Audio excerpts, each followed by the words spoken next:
జగన్మోహన్ రెడ్డి ఇచ్చిన ఈ మందు షాపుల్లో పనిచేసే జాబులు కాదు ఇవి. వాలంటీర్లకు ఎంత ఇచ్చాడు? నెలకు 5,000 ఇచ్చాడు.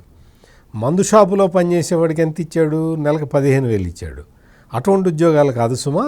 నీకు మందు షాపులో పనిచేసేవాడికి 15,000 ఇచ్చి వాలంటీర్కి 5,000 ఇచ్చినప్పుడే ఈ జగన్మోహన్ రెడ్డి తెలివితేటలు అర్థమైనాయి. ఎవరు ఇంపార్టెంటు? వాలంటీర్ ఇంపార్టెంటా? మందు షాపులో పనిచేసేవాడు ఇంపార్టెంటా? ఇంపార్టెంట్ వాడికి ఎక్కువ జీతం ఇస్తావా? అన్ఇంపార్టెంట్ వాడికి ఎక్కువ జీతం ఇస్తావా? నీకు అసలు ఏ ప్రయారిటీనే నీకు తెలియదు.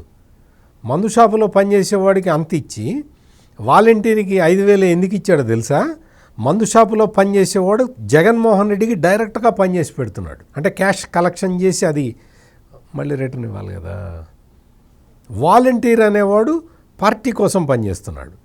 వైసీపీ పార్టీ కోసం పనిచేసే బ్యాచ్ ఇది. ఈ వాలంటీర్కి సైడ్ ఇన్కమ్ ఉంటుంది. అందుకని చెప్పి 5,000. అంటే ఎంత క్రూరంగా ఆలోచించే ఒక ముఖ్యమంత్రిని ఆంధ్రప్రదేశ్ చూసిందో మనం అర్థం చేసుకోవటానికి